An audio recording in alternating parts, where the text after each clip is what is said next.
एक साल पहले मैं मुल्तान से वापस लाहौर आने के लिए एक बस स्टॉप पर खड़ा था कि अचानक मुझे वहाँ एक रोती हुई लड़की दिखाई दी।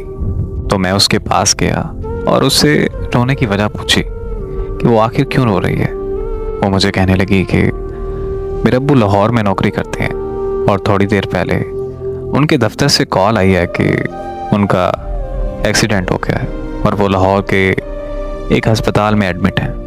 मैं लाहौर जाने के लिए पिछले 1 घंटे से बस का इंतज़ार कर रही हूँ, लेकिन कोई बस नहीं आ रही।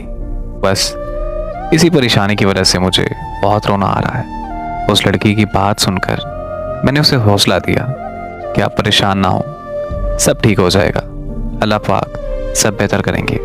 इतनी देर में बस आ गई और हम दोनों लाहौर के लिए निकल आए। मैं उसका ध्यान बटाने के लिए इधर उधर की बातें करता रहा और फिर लाहौर पहुंचते ही मैंने उसे अपना नंबर दिया और ये कहा कि अगर उसे किसी भी चीज़ की ज़रूरत हो तो वो मुझे कॉल कर सकती है। फिर वो अस्पताल चली गई और मैं अपने घर आ गया। अगली सुबह मुझे उसकी कॉल आई और वो मुझसे कहने लगी कि मुझे आपसे मिलना है। तो मैं उससे मिलने के लिए एक रेस्टोरेंट पे चला गया। वहाँ वो मुझे कहने लगी कि मुल्तान में मैंने आपसे एक झूठ बोला था। मेरे अब्बू अस्पताल में दाखिल नहीं है, बल्कि वो तो मुल्तान में है और बिल्कुल तंदुरुस्त है। मैं तो अपने घर से भागकर उस लड़के से शादी करने के लिए लाहौर आई हूँ जिससे मैं शदीद मोहब्बत करती हूँ, लेकिन उस लड़के ने मुझसे शादी करने से इनकार कर दिया है। मुझे उस लड़की की कहानी सुनकर बहुत दुख हुआ। तो मैंने उससे पूछा कि क्या मैं उसकी कोई मदद कर सकता हूँ।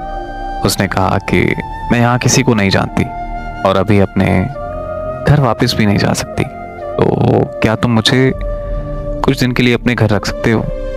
मुझे उसकी हालत देखकर उस पर बहुत तरस आया, लेकिन मैं उसे अपने घर नहीं लेके जा सकता था क्योंकि मेरी फैमिली उसको घर रखने के लिए कभी तैयार ना होती। इसीलिए मैंने उसे साफ साफ इनकार कर दिया। मेरा इनकार सुनते ही वो वहाँ से रोती हुई चली गई। मैं घर वापस आया तो बहुत परेशान था। अम्मी ने मुझसे परेशानी की वजह पूछी तो मैंने अम्मी को सारी बात बताई। तो मेरी अम्मी ने कहा कि जाओ और उसे घर ले आओ, और इस तरह मैं उसे अपने घर ले आया और कुछ दिनों के लिए वो हमारी फैमिली का हिस्सा बन गई और मुझे उससे बहुत प्यार हो गया। एक दिन हम दोनों घर की छत पर बैठे थे तो मैंने उसे प्रपोज कर दिया। वो लड़की बहुत खुश हुई और मुझे कहने लगी कि